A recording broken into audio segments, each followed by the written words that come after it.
بسم اللہ الرحمن الرحیم رب اشرح لی صدری ویسر لی امری واحلل عقدۃ من لسانی یفقہوا قولی۔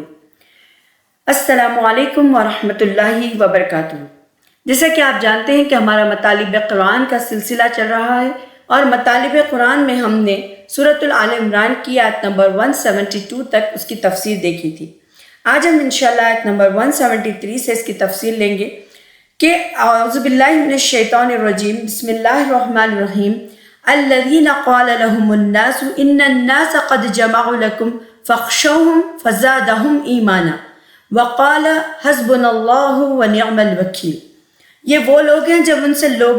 سے لوگوں نے کہا کہ کافروں نے تمہارے مقابلے میں لشکر جمع کر لیے ہیں تو تم ان سے خوف کھاؤ، تو اس بات نے انہیں ایمان میں اور بڑھا دیا اور کہنے لگے ہمیں اللہ کافی ہے اور بہت اچھا کارساز ہے۔ یعنی جو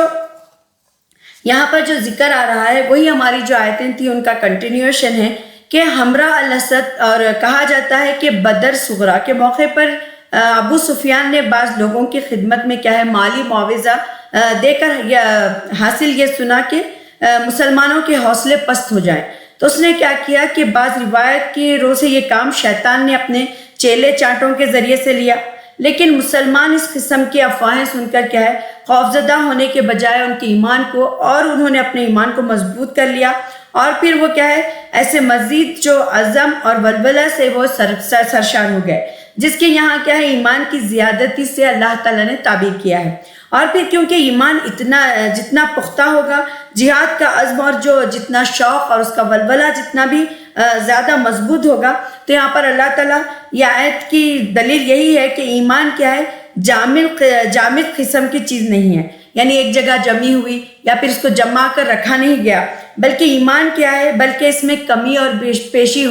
ہوتی رہتی ہے، اور اس میں جیسے کبھی ایمان مضبوط ہوتا ہے، کبھی ایمان کا لیول ہائی ہوتا ہے، کبھی عبادتیں مضبوط ہوتی ہیں، کبھی ڈاؤن ہو جاتا ہے۔ تو یہاں سے یہ بات معلوم ہوئی کہ ایمان کیا ہے کمزور ہونے کے بعد بڑھتا بھی ہے۔ یعنی اب بعض لوگوں کی یہ خیالات، یہ باتیں ہوتی ہیں کہ مطلب اللہ تعالیٰ نے ہم کو ایسے ہی پیدا کیا ہے، ہمارے اندر ایسی چیزیں نہیں، بلکہ ایمان کیا ہے انسان کا بڑھتا اور گھٹتا رہتا ہے۔ اور پھر یہاں پر دیکھیے جیسے کافروں کے جب ان کو معلوم ہوا کہ کافروں نے لشکروں کو جما لیا ہے، تو یہاں پر اس بات کو سننے کے بعد مسلمانوں کا ایمان اور بڑھ گیا تھا۔ اور پھر آگے اللہ تعالیٰ نے فرمایا، جیسے کہ محدثین میں کا مسلک بھی یہ ہے کہ یہاں پر یہ بتایا گیا کہ یہ آیت اس بات کی دلیل ہے کہ ایمان کیا ہے ایک جگہ نہیں ہو سکتا، اور بلکہ اس میں کیا ہے کمی اور زیادتی ہوتی رہتی ہے۔ اور پھر یہ بھی معلوم ہوا کہ مصیبت کے وقت کیا ہے اہل ایمان کا جو شیوا ہوتا ہے، ان کا جو طریقہ ہوتا ہے وہ یہ ہے کہ اللہ پر اعتماد اور اللہ تعالیٰ پر توکل ان کا مضبوط ہو جاتا ہے۔ اور اس لیے حدیث میں پھر فرمایا گیا کہ حسبنا اللہ ونعم الوکیل، پڑھنے کی فضیلت بھی بتائی گئی ہے، جیسا کہ یہاں پر خود آیت میں ہے کہ وہ کہتے ہیں کہ ہم اللہ کافی ہے اور بہت اچھا کارساز ہے۔ اور پھر نیز بخاری وغیرہ میں حضرت ابراہیم علیہ السلام کو جب آگ میں ڈالا گیا تو ان کی زبان میں یہی الفاظ تھے۔ اور پھر آگے یہاں پر اللہ تعالیٰ فرماتے ہیں فَانْقَلَبُوا بِنِعْمَةٍ مِّنَ اللَّهِ وَفَضْلٍ وَلَمْ يَمْسَسْهُمْ، یا نتیجہ یہ ہوا کہ اللہ کی نعمت اور فضل کے ساتھ کیا ہے یہ لوٹے اور انہیں کوئی برائی نہ پہنچی، انہوں نے اللہ تعالیٰ کی رضامندی کی پیروی کی، اللہ بہت بڑے فضل والا ہے۔ یعنی یہاں پر نتیجہ یہ ہوا، یعنی جب ان کے دلوں کو مضبوط کر دیا گیا اور پھر ان کے ایمان میں اضافہ ہو گیا تو اور اللہ تعالیٰ پر انہوں نے توکل کیا، تو نتیجہ یہ ہوا کہ اللہ تعالیٰ کی نعمت اور اللہ تعالیٰ کی فضل کے ساتھ کیا ہے وہ لوٹے۔ یعنی نعمتن سے یہاں پر مراد ہے سلامتی، اور پھر فضل سے مراد یہاں پر ان کا نفع یعنی ان کا فائدہ ہے، جو بدر صغریٰ میں کیا ہے تجارت کے ذریعے سے حاصل ہوا تھا۔ پھر نبی کریم صلی اللہ علیہ وسلم نے بدر صغریٰ میں ایک گزارنے والے قافلے سے سامان تجارت اور پھر خرید و فروخت بھی کیا، جس سے نفع حاصل ہوا، اور آپ صلی اللہ علیہ وسلم نے مسلمانوں پر اس کو تقسیم کر دیا تھا۔ اور پھر آگے اللہ تعالیٰ فرماتے ہیں کہ انہیں کوئی برائی نہیں پہنچی اور انہوں نے اللہ تعالیٰ کی رضامندی کی پیروی کی، اور اللہ تعالیٰ بہت بڑا فضل والا ہے۔ پھر آگے اللہ تعالیٰ فرماتے ہیں آیت نمبر 174 میں کہ انما ذالکم الشیطان یخوف اولیاءہ، یعنی یہ خبر دینے والا صرف شیطان ہی ہے جو اپنے دوستوں سے کیا ہے ڈراتا ہے، تم ان کافروں سے نہ ڈرو اور میرا خوف رکھو اگر تم مومن ہو۔ یعنی یہاں پر اللہ تعالیٰ کیا ہے مسلمانوں کو بتا رہے ہیں کہ یہ جو کام ہے یہ صرف شیطان کا ہے، اور یہ وسوسے کیا ہے یہ شیطان کا ہے، اور جو اپنے دوستوں سے کیا ہے ڈراتا رہتا ہے یا پھر وہ فتنے پھیلاتا رہتا ہے۔ لیکن یہاں پر اللہ تعالیٰ بتا رہے ہیں کہ انہیں تمہیں اس وسوسوں سے اور وہم میں ڈالتا ہے کہ وہ بڑے مضبوط اور طاقتور ہیں،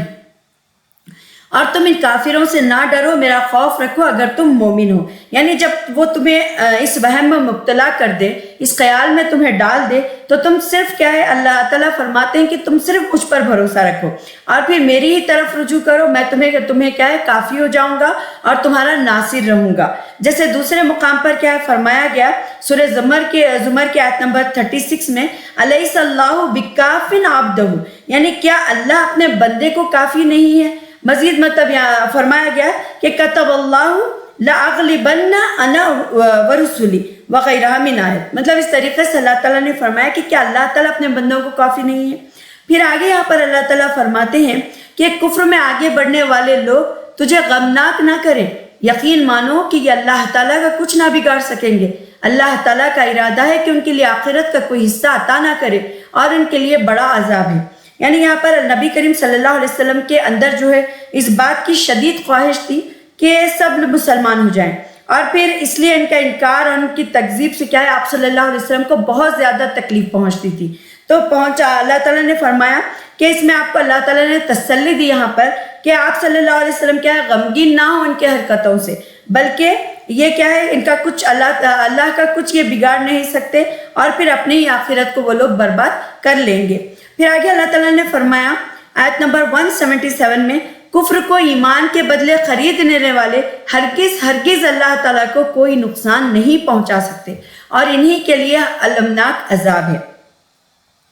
پھر اللہ تعالیٰ نے فرمایا کہ وَلَا يَحْسَبَنَّ الَّذِينَ كَفَرُوا أَنَّمَا نُمْلِي لَهُمْ خَيْرٌ لِأَنفُسِهِمْ، یعنی کافر لوگ ہماری دی ہوئی مہلت کو اپنے حق میں بہتر نہ سمجھے۔ یعنی اللہ تعالیٰ یہاں پر بتا رہے ہیں، ایک تو تسلی دی ہے نبی کریم صلی اللہ علیہ وسلم کو، پھر اللہ تعالیٰ نے بتا دیا کہ یہ لوگ کیا ہے کفر کو ایمان کے بدلے میں خرید لیا ہے۔ پھر اللہ تعالیٰ نے بتایا کہ ان کو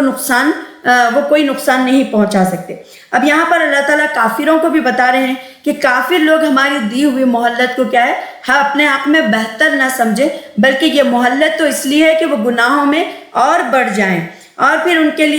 انہی کے لیے ذلیل کرنے والا عذاب ہے۔ یعنی یہاں پر اللہ تعالیٰ ایک تنبیہ کر رہے ہیں کہ اس میں اللہ تعالیٰ کے قانون میں جو مہلت بیان کا یہاں پر قرآن میں جو لفظ ہے امہال کا لفظ ہے، یعنی مہلت دینے کا۔ تو یعنی اللہ تعالیٰ اپنی حکمت سے، اپنی مشیت سے اس کے مطابق کیا ہے کافروں کو مہلت عطا کرتے رہتے ہیں، اور پھر وقتی طور پر انہیں دنیا کی خوشحالی، دنیا کی فراغت اور دنیا میں مست ان کو زندگی میں اللہ تعالیٰ فتوحات، کامیابیاں اور پھر مال، اولاد، ساری چیزیں اللہ تعالیٰ ان کو دیتے ہیں۔ تو یہ لوگ سمجھتے ہیں کہ ان پر یہ اللہ تعالیٰ کا فضل ہو رہا ہے، لیکن اگر اللہ تعالیٰ کی نعمتوں میں فیضیاب ہونے والی نیکی اور اطاعت الہی کا راستہ اختیار نہیں کرتے تو یہ دنیاوی نعمتیں اللہ تعالیٰ کے جو فضل ہے اس میں انہیں پھر نہیں مہلت الہی ہے، اور جس سے ان کا کفر اور فسق کیا ہے یہاں پر اضافہ ہی ہوتا ہے، تو آخر میں وہ کیا ہے جہنم ان کے لیے دائمی عذاب جہنم میں ان کو ملے گا، اور وہی اس کے مستحق پائے جاتے ہیں۔ اور اس مضمون کو اللہ تعالیٰ نے اور بھی کئی مقامات پر بیان کیا ہے۔ سورۃ المؤمنون کی آیت نمبر 55 اور 56 میں ہے، اللہ تعالیٰ فرماتے ہیں اَيَحْسَبُونَ أَنَّمَا نُمِدُّهُم بِهِ مِن مَالٍ وَبَنِينَ وَنُسَارِعُ لَهُم مِّنَ الْخَيْرَاتِ بَل لَّا يَشْعُرُونَ، کیا وہ یہ گمان کرتے ہیں کہ ہم ان کے مال اور اولاد میں اضافہ کرتے ہیں؟ یہ ہم ان کے لیے بھلائیوں میں جلدی کر رہے ہیں، نہیں بلکہ وہ سمجھتے نہیں ہیں۔ یعنی یہاں پر اللہ تعالیٰ خود قرآن میں بتا رہے ہیں کہ کیا وہ گمان کرتے ہیں کہ ہم ان کے مال اور اولاد میں اضافہ کرتے ہیں اس لیے کہ ہم ان کے لیے بھلائیوں میں جلدی کر رہے ہیں؟ نہیں، بلکہ اللہ تعالیٰ کہتے ہیں کہ وہ سمجھتے ہی نہیں ہیں۔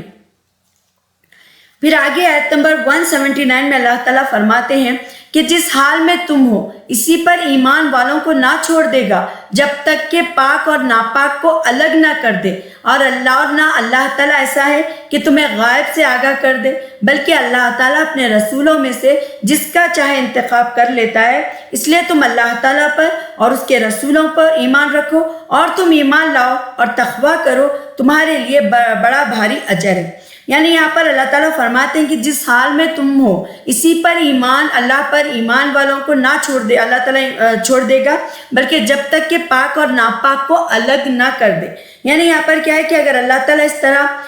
کے ذریعے سے لوگوں کے حالات اور ان کے ظاہر اور باطن کو اللہ تعالیٰ نمایاں نہ کرے کہ تمہارے پاس کوئی غیب کا علم ہو تو ہے تو نہیں کہ جس سے تم کیا ہے کہ ساری چیزیں معلوم ہو جائیں یا تمہارے سامنے یہ ساری چیزیں کھل جائیں تو تم جان سکو کہ کون منافق ہے اور کون خالص مومن ہے۔ پھر آگے اللہ تعالیٰ نے فرمایا کہ اور نہ اللہ تعالیٰ ایسا ہے کہ تمہیں غیب سے آگاہ کر دے، یعنی یہ کافروں کو اس کی کوئی انکشاف کا کوئی ڈر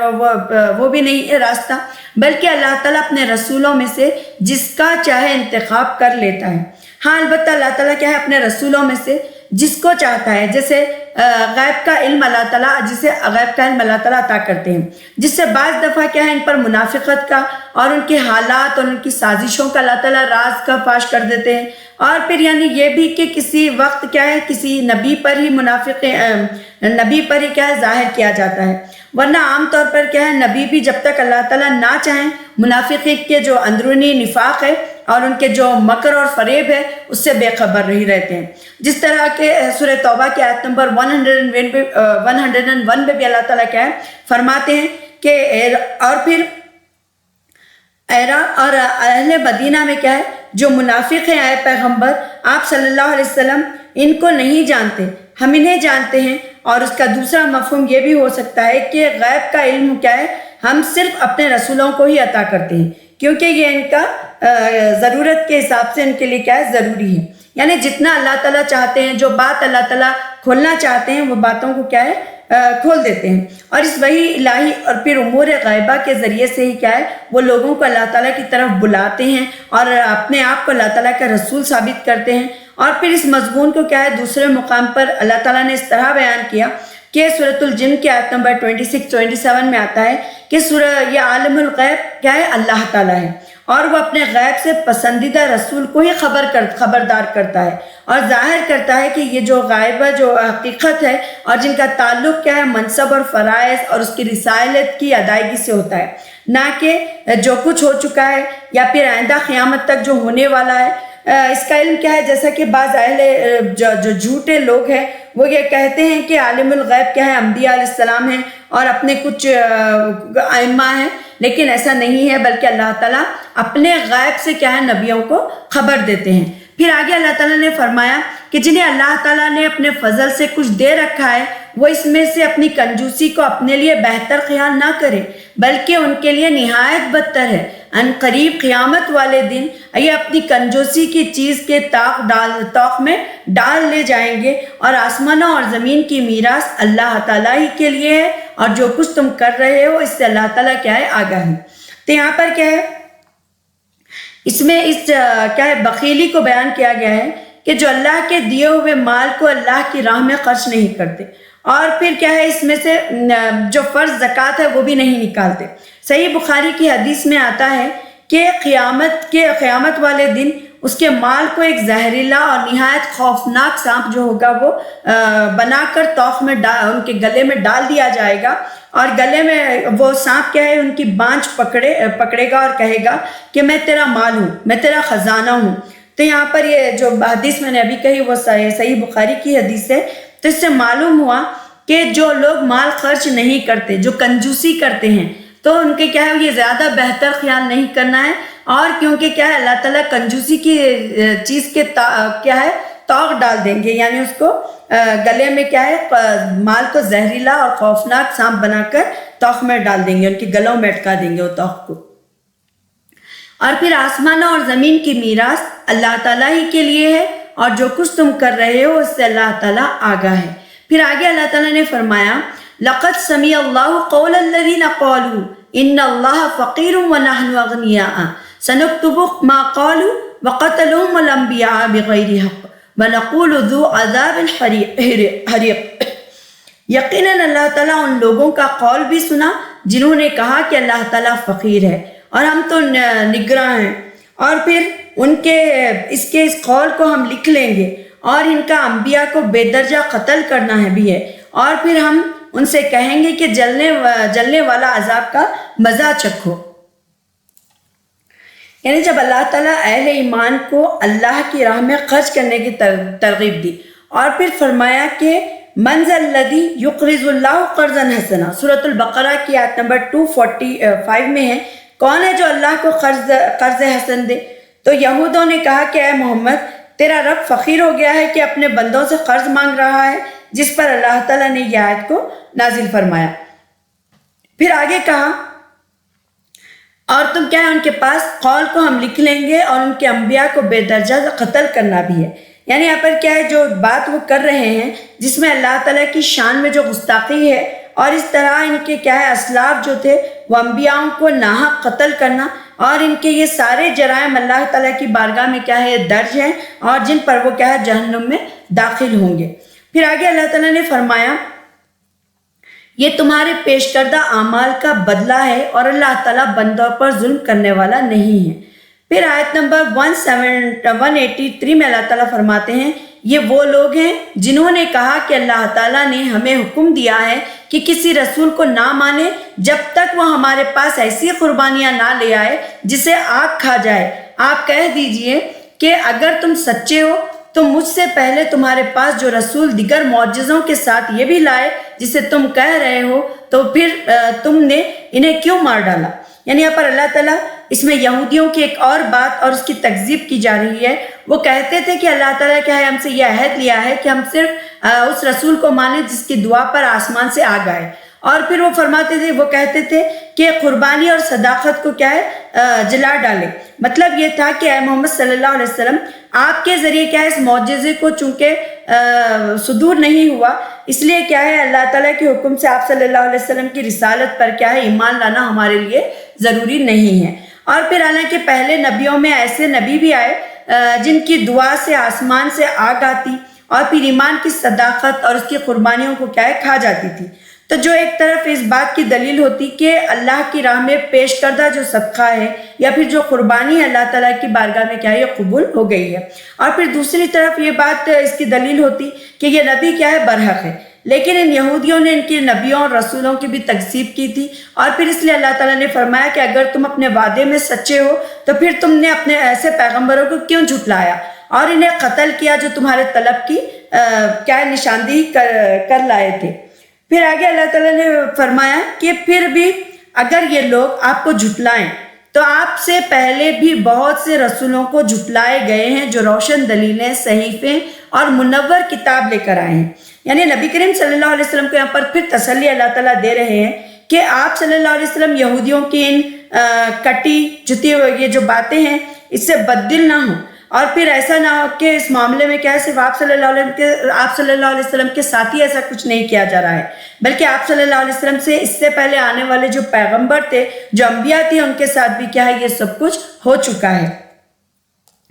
پھر اب اللہ تعالیٰ فرماتے ہیں کل نفس ذائقۃ الموت انما توفون اجورکم یوم القیامہ، ہر جان موت کا مزہ چکھنے والی ہے اور قیامت کے دن تم اپنے بدلے پورے دیے جاؤ گے۔ بس جو شخص آگ سے ہٹا دیا جائے اور جنت میں داخل کر دیا جائے بے شک وہ کامیاب ہے اور دنیا کی زندگی میں صرف دھوکے کی جنس ہے۔ یعنی یہاں پر اب اللہ تعالیٰ جو کہہ رہے ہیں اس آیت میں کہ اس اٹل حقیقت کا بیان ہے کہ موت سے کسی کو چھٹکارا نہیں ہے۔ دوسرا یہ ہے کہ دنیا میں جس نے اچھا کیا ہوگا، جس نے برا کیا ہوگا، اور پھر اس کو پورا اللہ تعالیٰ کیا ہے بدلہ دیں گے، اور اس کے بدلے میں کوئی ذرا برابر بھی چوک یا پھر ذرا برابر بھی کوئی کمی نہیں ہوگی۔ اور تیسرا یہ ہے کہ کامیابی کا معیار یہاں پر بتایا گیا ہے کہ کامیاب اصل میں وہ ہے جس کی دنیا میں رہ کر اپنے رب کو راضی کر لیا۔ یعنی جو دنیا میں زندگی گزارتے ہوئے اپنے حقوق کو ادا کرتے ہوئے اپنے اللہ تعالیٰ سے ڈرتے ہوئے زندگی کو گزارتے ہوئے اپنوں سے نیچوں کا خیال رکھتے ہوئے اپنے اہل و عیال کا خیال رکھتے ہوئے اپنے رشتہ داروں کا خیال رکھتے ہوئے جو کامیابی کا معیار یہاں پر بتایا گیا کہ اصل کامیاب وہ ہے جس نے دنیا میں رہ کر کیا ہے اپنے رب کی رضا کو پا لیا اور پھر جس کے نتیجے میں وہ جہنم سے دور ہو گیا اور جنت میں داخل کر لیا جائے گا۔ اور پھر چوتھا یہ ہے کہ دنیا کی زندگی کیا ہے؟ دنیا کی زندگی سامان فریب ہے، دھوکے کی چیز ہے، اور جو اس سے دامن بچا کر نکل گیا وہ خوش نصیب ہو جائے گا، اور جو اس کے فریب میں پھنس گیا تو وہ ناکام ہو جائے گا۔ اب دیکھیے دنیا کی زندگی کیسی ہے، اگر ہم اگزامپل ہمارے اپنے آپ میں لیں تو ہماری زندگی میں آپ دیکھیے اگر ہم اپنے اندر تقویٰ پیدا کرنے کی کوشش کریں، ہم نمازوں کی طرف متوجہ ہوں، اگر ہم اللہ تعالیٰ کو راضی کرنے کی کوشش کریں تو ہمارا دل، ہمارے خیالات سارے اسی کام میں جاتے ہیں۔ یا پھر کبھی ایک آپ برائی کی طرف جا کر دیکھیں، ایک برائی جب آپ کے اندر یا ہمارے اندر آ جاتی ہے تو اس وقت کیا ہے دل ایک کے بعد اسی کام میں لگنا شروع ہو جاتا ہے۔ تو یہاں پر کیا ہے کامیابی کا معیار ایک تو یہ ہے کہ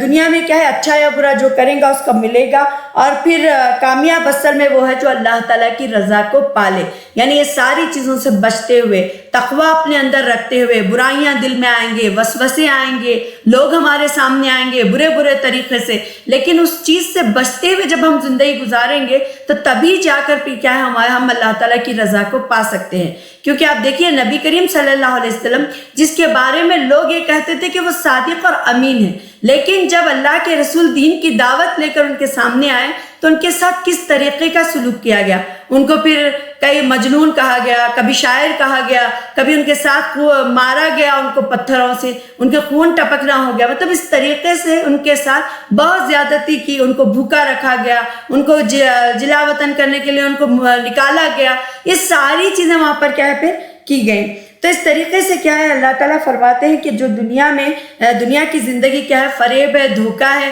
جو یہ اٹریکٹ کرنے والی ساری چیزیں، اور پھر اس سے بچ کر جو نکل گئے وہی خوش نصیب ہے اور وہی کیا ہے کامیاب ہے۔ اگر وہ اس میں پھنس گئے مطلب وہ ناکام اور نامراد ہے۔ تو آگے پھر اللہ تعالیٰ فرماتے ہیں کہ یقیناً تمہارے مالوں اور جانوں سے تمہاری آزمائش کی جائے گی، اور پھر یہ بھی یقین ہے کہ تمہیں ان لوگوں کی جو تم سے پہلے کتاب دیے گئے اور مشرکوں کی بہت سی دکھ دینے والی باتیں بھی سنی پڑیں گی، اور اگر تم صبر کر لو اور پرہیزگاری اختیار کر لو تو یقیناً یہ بہت ہی بڑی ہمت کا کام ہے۔ یعنی اب یہاں پر دیکھیے ایک تو اللہ تعالیٰ یہ فرماتے ہیں کہ یقیناً تمہیں مالوں اور جانوں سے تمہاری آزمائش کی جائے گی۔ پہلی چیز وہ یہ ہے کہ اہل ایمان کو کیا ہے ان کے ایمان کے مطابق آزمایا جائے گا۔ اور پھر یہاں پر جیسا کہ سورۃ البقرہ کی آیت نمبر 155 میں بھی ہوگا کہ اس آیت کی تفسیر میں ایک واقعہ بھی آتا ہے کہ رئیس المنافقین جو تھا عبداللہ بن ابی نے جب اور پھر ابھی اسلام کو اظہار نہیں کیا تھا اور جنگ بدر بھی نہیں ہوئی تھی، تب کیا ہے نبی کریم صلی اللہ علیہ وسلم حضرت سعد بن عبادہ جو تھے رضی اللہ تعالیٰ عنہ کی عیادت کے لیے کیا ہے بنی حارث میں بنی خزرج میں تشریف لے گئے، اور پھر راستے میں ایک مجلس میں مشرکین اور جو یہود اور پھر عبداللہ بن ابی وغیرہ سب کیا ہے بیٹھے ہوئے تھے، اور آپ صلی اللہ علیہ وسلم کی سواری سے جو داڑھی اور اس نے بھی ناگواری کا اظہار کیا تھا، اور آپ صلی اللہ علیہ وسلم نے انہیں ٹھہر کر کیا ہے قبول اسلام کی دعوت بھی دی، اور جس پر عبداللہ بن ابی نے کیا ہے گستاخانہ کلمات بھی کہے تھے۔ تو وہاں بعض مسلمان بھی تھے، انہوں نے اس کے برعکس کیا کہ آپ صلی اللہ علیہ وسلم کی تعریف کی، تو قریب تھا کہ ان کے درمیان کیا ہے جھگڑا ہو جائے، تو آپ صلی اللہ علیہ وسلم نے ان سب کو خاموش کرایا۔ پھر آپ صلی اللہ علیہ وسلم نے حضرت سعد رضی اللہ تعالیٰ عنہ کے پاس پہنچے تو انہیں بھی یہ واقعہ سنایا، جب انہوں نے فرمایا کہ عبداللہ بن ابی جو ہے یہ باتیں اس لیے کرتا ہے کہ آپ صلی اللہ علیہ وسلم کے مدینہ آنے سے پہلے یہاں کے جو لوگ تھے اس کی تاج پوشی کرنی تھی، تو آپ صلی اللہ علیہ وسلم کے آنے سے اس کی جو سرداری کا جو یہ حسین خواب تھا وہ ادھورا رہ گیا تھا، تو جس کی وجہ سے وہ کیا ہے اسے بہت زیادہ سخت صدمہ پہنچا ہے، اور یہ بھی باتیں کیا ہے اس کے بغض اور اناد کا مظہر ہے، اس لیے آپ صلی اللہ علیہ وسلم کیا ہے اس کو درگزری سے کام لیں۔ صحیح بخاری کی یہ حدیث ہے، اس میں یہ سارا واقعہ کیا ہے بیان کیا گیا ہے۔ پھر دوسرا اللہ تعالیٰ نے فرمایا کہ یقیناً تمہیں ان لوگوں کی جو تم سے پہلے کتاب دیے گئے تھے اور مشرکوں کی بہت سے دکھ دینے والی باتیں بھی سننی پڑیں گی۔ اگر تم صبر کر لو اور پرہیزگاری اختیار کرو تو یقیناً یہ بہت بڑی ہمت کا کام ہے۔ یعنی اہل کتاب سے مراد کیا ہے یہاں پر؟ یہود و نصارہ ہیں۔ یہ جو نبی صلی اللہ علیہ وسلم اسلام اور مسلمانوں کے خلاف کیا ہے مختلف انداز سے تانے دیتے رہتے تھے، اس طرح مشرکین کیا ہے عرب کا حال یہ تھا کہ اس مدینے میں آنے کے بعد کیا ہے منافقین خاص طور پر ان کے جو رئیس عبداللہ بن عبید بھی اور آپ صلی اللہ علیہ وسلم کی شان میں کیا ہے وہ استخفاف کرتے رہتا تھا۔ اور آپ کے مدینہ آنے کے بعد کیا ہے آنے سے پہلے اہل مدینہ اس کو جیسا میں پہلے بتائی کہ وہ اس کو سردار بنانے والے تھے، تو اس کا وہ جو تاج تھا وہ جا چکا تھا۔ پھر آپ صلی اللہ علیہ وسلم کے آنے کے بعد اس کا یہ سارا خواب بکھر گیا، اور پھر جس سے اسے شدید صدمہ ہونے کی وجہ سے چنانچہ وہ اسے انتقام کے طور پر بھی یہ شخص کیا کرتا تھا کہ آپ کے خلاف یہ ساری چیزیں کرتے رہتا تھا۔ اور پھر ان حالت میں مسلمانوں کو کیا ہے اللہ تعالیٰ فرماتے ہیں عفو اور درگزر اور صبر اور تقوی اختیار کرنے کی کیا یہاں پر تلقین کی گئی، جس سے معلوم ہوا کہ جو داعیان حق ہے، جو دین کی دعوت دیتے ہیں، جو دین کا کام کرتے ہیں، تو ان کو کیا ہے اذیتوں کا مشکلات سے دوچار ہونا پڑے گا، اور اس سے کیا ہے راہ حق سے مرحلوں میں ان کو ایک مرحلہ ایسا آتا رہے گا کہ وہاں پر انہیں صبر کی ضرورت پڑے گی، اللہ تعالیٰ سے مدد کی ضرورت پڑے گی، اللہ کے سامنے جھکنے کی، اللہ سے مدد مانگنے کی، اللہ کی طرف پلٹنے کے سوا کچھ بھی نہیں ہوتا۔ تو یہاں پر اللہ تعالیٰ بتا رہے ہیں کہ اللہ تعالیٰ کیا ہے پھر اللہ تعالیٰ آگے کہتے ہیں کہ اللہ تعالیٰ جب اہل کتاب سے عہد لیا کہ تم اسے سب لوگوں سے ضرور بیان کرو گے اور اسے چھپاؤ گے تو چھپائے گے نہیں، تو پھر بھی ان لوگوں نے اس عہد کو اپنی پیٹھ پیچھے کیا ہے ڈال دیا اور اسے بہت کم قیمت پر بیچ ڈالا، ان کا یہ بیوپار بہت برا ہے۔ یعنی اب اللہ تعالیٰ فرماتے ہیں کہ اس میں اہل کتاب کو جو کیا ہے جو یہاں پر اللہ تعالیٰ اہل کتاب کو سمجھا رہے ہیں کہ ان سے اللہ تعالیٰ نے یہ عہد لیا تھا کہ کتاب الہی جو توریت اور انجیل تھے اور اس میں جو باتیں بیان کی گئی تھیں، آخر نبی کریم صلی اللہ علیہ وسلم کی جو صفات ہیں انہیں لوگوں کے سامنے بیان کریں گے اور انہیں چھپائیں گے نہیں۔ لیکن اس کے بعد کیا ہوا؟ لیکن انہوں نے دنیا کے تھوڑے تھوڑے پیسے کے لیے، تھوڑی قیمت کے لیے، تھوڑے اپنے مفاد کے لیے کیا ہے اللہ کے اور اس کے عہد کو کیا ہے پیچھے ڈال دیا، اور پھر گویا اہل علم کو کیا ہے تلقین اور تنبیہ ہے کہ ان کے ہاں جو علم، جو فائدہ مند علم ہے جس سے لوگوں کے عقائد اور اس کے اعمال کی اصلاح ہوتی ہے اور وہ لوگوں تک ضرور پہنچانا چاہیے، اور پھر دنیاوی جو مطلب ہے جو اس کے مفاد آتے ہیں ان کے خاطر کیا ہے ان کو چھپانا بڑا جرم ہے، اور پھر قیامت والے دن ایسے لوگوں کو کیا ہے آگ کی لگام پہنائی جائے گی۔ حدیثوں میں اس کے بارے میں ذکر آتا ہے۔ پھر آگے اللہ تعالیٰ نے فرمایا آیت نمبر 188 میں، اور وہ لوگ جو اپنی کرتوتوں پر خوش ہیں اور چاہتے ہیں کہ جو انہوں نے نہیں کیا اس پر بھی ان کی تعریفیں کی جائیں، آپ انہیں عذاب سے چھٹکارا میں نہ سمجھیں، اس لیے کہ تو دردناک عذاب ہے۔ یعنی اس میں ایسے لوگوں کے لیے سخت وعید ہے جو صرف اپنے واقعی کارناموں پر خوش نہیں ہوتے بلکہ چاہتے ہیں کہ ان کے کھاتے میں کیا ہے کارنامے بھی درج یا پھر ظاہر کیے جائیں جو انہوں نے کیے ہیں۔ پھر یہ بیماری جس طرح عہد اور رسالت کے بعض لوگوں میں تھی اور پھر جن کے پیش نظر کیا ہے اللہ تعالیٰ نے ان آیتوں کو نازل کیا، اور پھر آگے اللہ تعالیٰ فرماتے ہیں کہ جو لوگ اپنی کرتوتوں پر خوش ہیں وہ چاہتے ہیں کہ انہوں نے انہیں کیا کیا ہے نہیں کیا ہے، اس پر بھی ان کی تعریفیں کی جائیں، مطلب جو کام نہیں کیا اس پر بھی ان کی تعریفیں ہوں، آپ انہیں عذاب سے چھٹکارے میں نہ سمجھیں، ان کے کیا ہے اللہ تعالیٰ دردناک عذاب کر رکھا ہے ان کے یہ دھوکے کی وجہ سے۔ پھر اللہ تعالیٰ فرماتے ہیں وَلِلَّهِ مُلْكُ السَّمَاوَاتِ وَالْأَرْضِ وَاللَّهُ عَلَى كُلِّ شَيْءٍ قَدِيرٌ۔ آیت نمبر 189 میں آسمانوں اور زمین کی بادشاہی اللہ ہی کے لیے ہے اور اللہ تعالیٰ ہر چیز پر قادر ہے۔ پھر اللہ تعالیٰ فرماتے ہیں اِنَّ فِي خَلْقِ السَّمَاوَاتِ وَالْأَرْضِ وَاخْتِلَافِ اللَّيْلِ وَالنَّهَارِ لِآيَاتٍ لِأُولِي الْأَلْبَابِ، آسمانوں اور زمین کی پیدائش میں اور رات اور دن کے ہیر پھیر میں یقیناً عقل مندوں کے لیے نشانیاں ہیں۔ یعنی جو لوگ زمین میں اور آسمان کی جو تخلیق ہے، جو دنیا کی جو کائنات کی جو سارے کام ہیں، جو امور ہیں، اگر اس پر غور کرتے ہیں، انہیں کیا ہے کائنات کے جو خالق اور پھر اس کی اصل فرما بردار کو وہ جان سکتے ہیں، اور پھر وہ سمجھ جاتے ہیں کہ اتنی لمبی دنیا اور پھر اتنا لمبی مطلب طویل اور عریض کائنات جو ہے یہ اس کو کیا ہے اللہ تعالیٰ نے جو نظام چلا رہے ہیں یہ کیا ہے کوئی ایسے ویسے یا پھر کوئی اس کا ہاتھ نہیں ہے، بلکہ اس کی یہ ساری چیزیں کیا ہے اللہ تعالیٰ کی ہے اور اللہ تعالیٰ کی طرف ہی یہ منسوب ہوتی ہیں۔ اور پھر دوسرا ہے کہ ان فی خلق السماوات سے لے کر یہاں پر آخری جو سورت تک کیا ہے یہ آیت نبی کریم صلی اللہ علیہ وسلم کو رات کو جب تہجد کے لیے اٹھتے تو آپ صلی اللہ علیہ وسلم ان آیتوں کو پڑھتے تھے اور اس کے بعد وضو کرتے۔ تو صحیح بخاری کی یہ حدیث ہے، مطلب ان آیتوں کو ہم کیا ہے یاد رکھ لینا چاہیے۔ ان فی خلق السماوات والارض واختلاف اللیل والنہار لآیات لأولی الالباب۔ پھر اس کے بعد ان الذین یذکرون واذکروا قیاما وقعودا وعلی جنوبہم، یہ ساری مطلب پورا آخری تک کیا ہے نبی کریم صلی اللہ علیہ وسلم پڑھا کرتے تھے۔ اور پھر دوسرا یہاں پر ہے کہ اللہ تعالیٰ فرماتے ہیں کہ آسمان اور زمین کی پیدائش میں رات اور دن کے ہیر پھیر میں یقیناً عقل مندوں کے لیے نشانیاں ہیں۔ یعنی آپ غور کر کے دیکھیے کہ اتنا بڑا آسمان بغیر دیواروں کے بغیر ستونوں کے کیسا کھڑا ہے، اتنے بڑے بڑے ہیوی بادل کیسے ہمارے اوپر سے ادھر ادھر دوڑتے رہتے ہیں۔ کبھی ایسا اگر ایک بادل ہمارے سر پہ گر جائے تو پھر کیا ہے کون ہے جو بچا سکے؟ پھر یہ زمین جیسے ہم اسموتھ اتنی زندگی گزار رہے ہیں، اگر یہ زندگی ہمارے اوپر اگر یہ زمین ہلنے لگ جائے تو ہم پھر چلیں گے پھریں گے کیسے، اپنے کام کیسے کریں گے؟ تو یہ کیا ہے ایک اللہ تعالیٰ کی قدرت اور ایک اللہ تعالیٰ کی یہاں پر یہ کام ہے جو ایک ہستی جو ہے مضبوط وہ چلا رہی ہے، اس میں کوئی پھر کوئی کسی کا شریک نہیں ہے اس کا۔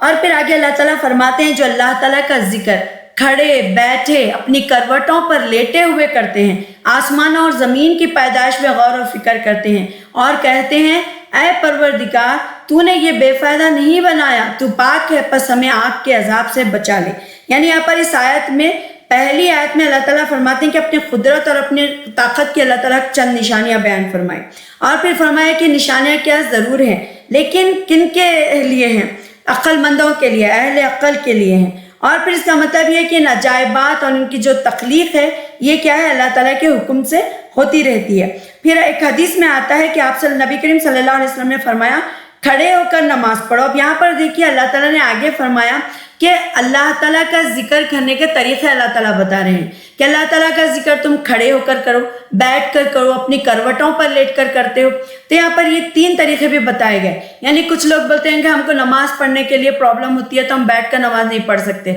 ہم ٹھہر کر ہی پڑھیں گے۔ پھر بیٹھ کر بھی مطلب کئی طریقے سے بہانے کرتے رہتے ہیں۔ اللہ کے ذکر کے لیے صرف نماز ہی نہیں، اللہ تعالیٰ کے ہر قسم کے ذکر کے لیے ہم ٹھہر کے، لیٹ کے، بیٹھ کے، ہماری جیسی طاقت اور استطاعت ہے اس حساب سے ہم کیا اللہ تعالیٰ کا ذکر کرتے رہنا ہے۔ نبی کریم صلی اللہ علیہ وسلم نے فرمایا کہ کھڑے ہو کر نماز پڑھو، اگر کھڑے ہو کر نہیں پڑھ سکتے تو بیٹھ کر، اور بیٹھ کر بھی نہیں پڑھ سکتے تو کروٹ کے بل لیٹے ہوئے ہی نماز پڑھو۔ صحیح بخاری کی یہ حدیث ہے۔ پھر ایسے لوگ جو ہر وقت اللہ تعالیٰ کو یاد کرتے رہتے ہیں اور یاد کرتے اور رکھتے ہیں اور آسمان اور زمین کی تخلیق پر اور ان کی حکمتوں پر غور کرتے ہیں، ان سے کیا ہے خالق کائنات کی جو عظمت اور قدرت اور اس کے علم اور اختیار اور اس کی رحمت اور ربوبیت کی صحیح معرفت کیا انہیں حاصل ہوتی ہے۔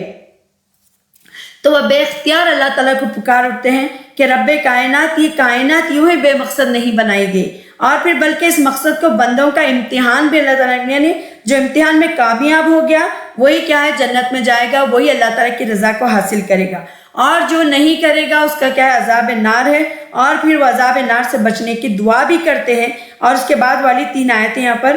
مغفرت اور قیامت کی رسوائی سے بچنے کی دعائیں ہیں۔ یعنی تو پاک ہے پس ہمیں آگ کے عذاب سے بچا لے۔ آگے اللہ تعالیٰ فرماتے ہیں، سکھایا ہے کہ ربنا، وہ لوگ دعا کرتے ہیں ربنا اننا من تدخلنا النار فقد اخزیتہ وما للظالمین من انصار، اے پالنے والے تو جسے جہنم میں ڈال دے یقیناً تو نے اسے رسوا کیا، وہ ظالموں کا مددگار۔ اور پھر تو یہاں پر اللہ تعالیٰ اپنے بندوں کی کچھ نشانیوں کو بتا رہے ہیں کہ اللہ تعالیٰ کے ذکر کو کھڑے بیٹھے اپنی کروٹوں پر لیٹے ہوئے کیا ہے وہ کرتے رہتے ہیں، اور پھر آسمان کی نشانیوں پہ غور کرتے ہیں۔ پھر ساتھ میں اللہ تعالیٰ سے دعا کرتے ہیں کہ اللہ تعالیٰ یہ دنیا کو تو نے ایسے ہی بے فائدہ پیدا نہیں کیا بلکہ تو ہمیں عذاب سے بچا لے۔ پھر آگے اور کہتے ہیں کہ ربنا، اے ہمارے پالنے والے تو جسے جہنم میں ڈالے تو یقیناً تو نے انہیں رسوا کیا اور ظالموں کا کوئی مددگار نہیں ہے۔ پھر آگے کی آیت میں آتا ہے کہ ربنا اننا سمعنا منادیا ینادی للایمان ان آمنوا بربکم فآمنا ربنا فاغفر لنا ذنوبنا وکفر عنا سیئاتنا وتوفنا مع الابرار۔ اے ہمارے رب، ہم نے سنا کہ منادی کرنے والا با آواز بلند ایمان کی طرف بلا رہا ہے کہ لوگوں اپنے رب پر ایمان لاؤ۔ پس ہم ایمان لائے، یا الہی اب تو ہماری گناہ معاف فرما اور ہماری برائیوں سے دور کر دے اور ہماری موت نیکوں کے ساتھ کر۔ اور پھر آگے وہ دعا کرتے ہیں ربنا وآتنا ما وعدتنا علی رسولک ولا تخزنا یوم القیامہ انک لا تخلف المیعاد۔ اے ہمارے پالنے والے معبود، ہمیں وہ دے جس کا وعدہ تو نے ہم سے اپنے رسولوں کے زبانی کیا، اور ہمیں قیامت کے دن رسوا نہ کر، یقیناً تو وعدہ خلافی نہیں کرتا۔ تو یہ جو دعائیں ہیں اتنی اچھی دعائیں ہیں، ہمیں اللہ تعالیٰ سے کیا ہے ہمیشہ کرتے رہنا چاہیے اور اللہ تعالیٰ سے یہ مانگتے رہنا ہے۔ پھر آگے اللہ تعالیٰ آیت نمبر 195 میں فرماتے ہیں پس ان کے رب نے ان کی دعا قبول فرما لی کہ تم میں سے کسی کام کرنے والے کے کام کو خواہ وہ مرد ہو یا عورت میں ہرگز ضائع نہیں کرتا۔ پس آپس میں ایک دوسرے کے ہمجنس ہو، اس لیے وہ لوگ جنہوں نے ہجرت کی اور اپنے گھروں سے نکال دیے گئے اور جنہیں میری راہ میں ایذا دی گئی اور جنہوں نے جہاد کیا اور شہید کیے گئے، میں ضرور ان کی برائیاں ان سے دور کروں گا، بالیقین انہیں ان جنتوں میں لے جاؤں گا جن کے نیچے نہریں بہہ رہی ہیں۔ یہ ہے ثواب اللہ تعالیٰ کی طرف سے اور اللہ تعالیٰ ہی کے پاس بہترین ثواب ہے۔ یعنی یہاں پر جو اللہ تعالیٰ بتا رہے ہیں کہ فاستجابہ کہ میں نے ہے جواب دینا، یعنی قبول فرما لی۔ اور پھر دوسرا یہاں پر جو ہے کہ تم میں سے کسی کام کرنے والے کے کوئی کام کو چاہے مرد ہو یا عورت ہو اللہ تعالیٰ بالکل ضائع نہیں کریں گے۔ یہاں پر وضاحت ہے کہ اسلام نے بعض معاملات میں کیا ہے مرد اور عورت کے درمیان ان کے ایک دوسرے کے جو فطری اوصاف کو یہاں پر فرق بیان کیا گیا ہے، لیکن قوامیت اور حاکمیت کیا ہے مال کے کمانے سے اور کسب معاش کی ذمہ داری میں اور پھر جہاد میں حصہ لینے میں اور پھر وراثت میں آدھا حصہ ملنے میں، یہ سب کیا ہے نہ سمجھا جائے کہ نیک اعمال کی جزا بھی کیا ہے مردوں کو اور عورتوں کو کم ہے، بلکہ ایسا نہیں ہے۔ اللہ تعالیٰ کیا ہے نیکیوں کے معاملے میں دونوں کو برابر اجر دے گا، جو مرد کرے گا اس کو بھی اور جو عورتیں کریں گی اس کو بھی، کیونکہ تم آپس میں ایک دوسرے کے ہمجنس ہو۔ یعنی یہاں پر اللہ تعالیٰ بتا رہے ہیں کہ تم ایک دوسرے کے مددگار ہو، تم ایک دوسرے کے لیے ہی ہو، یعنی ایک جیسے ہو۔ اور پھر بعض روایت میں ہے کہ حضرت سلمہ رضی اللہ تعالیٰ عنہ نے ایک مرتبہ عرض کیا یا رسول اللہ، ہجرت کے سلسلے میں کیا ہے عورتوں کا نام نہیں لیا، جس پر یہ آیت نازل ہوئی، اور پھر تفسیر قرطبی، ابن کثیر وغیرہ یہی ذکر کرتے ہیں۔ اور پھر آگے آتا ہے کہ اس لیے کہ وہ لوگ جنہوں نے ہجرت کی اور اپنے گھروں سے نکال دیے گئے اور جنہیں میری راہ میں ایذا دی گئی، یعنی جس کو تکلیف پہنچی، جنہوں نے جہاد کیا اور شہید کیے گئے، بس ضرور ان کی برائیاں ان سے دور کروں گا اور بالیقین انہیں جنتیوں میں لے جاؤں گا جن کے نیچے نہریں بہہ رہی ہیں۔ یہ ہے ثواب اللہ تعالیٰ کی طرف سے اور اللہ تعالیٰ کے پاس بہترین ثواب ہے۔ پھر آگے اللہ تعالیٰ فرماتے ہیں کہ تجھے کافروں کا شہروں میں چلنا پھرنا فریب میں نہ ڈال دے۔ یعنی اب یہاں پر ایک اور خطاب ہے، اگرچہ یہ نبی صلی اللہ علیہ وسلم سے ہے، لیکن مخاطب کیا ہے پوری امت ہے کہ شہروں میں چلنے پھرنے سے مراد یہاں پر تجارت کرنا، کاروبار کرنا اور پھر ایک شہر سے دوسرے شہر جانا یا پھر ملک سے دوسرے ملک جانا، یہ تجارتی سفر اور جو اس کے وسائل دنیا کی جو فراوانی کے لیے جو کامیابی کی وسعت اور فروغ کی دلیل ہے۔ اللہ تعالیٰ فرماتا ہے کہ یہ سب کچھ کیا ہے عارضی ہے اور پھر یہ چند روزہ فائدہ ہے، اس لیے اہل ایمان کو کیا ہے دھوکے میں مبتلا نہیں ہونا چاہیے بلکہ اصل انجام پر نظر رکھنی چاہیے۔ اور پھر جو ایمان سے محرومی کی صورت میں کیا ہے جہنم میں دائمی عذاب ہوگا، اور جس میں کیا ہے دولت اور دنیا سے مال اور پھر یہ کافر مبتلا ہو جائیں گے۔ اور پھر یہ مضمون اس میں کئی جگہ پر بیان کیا گیا ہے سورۃ المومن کی آیت نمبر 4 میں کہ اللہ تعالیٰ کی آیتوں میں وہی لوگ جھگڑا کرتے ہیں جو کافر ہیں، بس ان کا شہروں میں چلنا پھرنا آپ کو دھوکے میں نہ ڈال دے۔ پھر اسی طریقے کا ذکر اللہ تعالیٰ نے سورۃ یونس کی آیت نمبر 69-70 میں اور پھر سورۃ اللقمان کی آیت نمبر 25 میں بھی اللہ تعالیٰ نے فرمایا ہے۔ اور اس کے بعد ان کا ٹھکانہ تم جہنم ہے اور وہ بری جگہ ہے۔ پھر آگے اللہ تعالیٰ فرماتے ہیں آیت نمبر 198 میں لیکن جو لوگ اپنے رب سے ڈرتے رہے ان کے لیے جنتیں ہیں جن کے نیچے نہریں جاری ہیں، ان میں وہ ہمیشہ رہیں گے، یہ مہمانی ہے اللہ کی طرف سے، اور نیکوکاروں کے لیے جو کچھ اللہ تعالیٰ کے پاس ہے وہ بہت ہی بہتر ہے۔ یعنی اس کے برعکس کیا ہے، تقویٰ اور جو خدا کی جو خوفی کی زندگی گزار کر اللہ کی راہ میں کیا ہے حاضر ہوں گے، تو دنیا میں کیا ہے ان کے پاس خدا کی، مگر وہ کیا ہے اللہ کے مہمان ہوتے ہیں جو تمام کائنات کے کیا ہے خالق اور مالک ہے، اور پھر وہاں ان کو کیا ہے نیک لوگوں کا جو اجر اور صلہ ملے گا اور وہ اس سے بہتر ہوگا، اور جو دنیا میں کافروں کو کیا ہے عارضی طور پر ملتا ہے، یعنی جب دنیا میں وہ عیش و آرام کی زندگی گزارتے ہیں لیکن مومنوں کو کیا ہے اس کا اجر بہتر ملتا ہے۔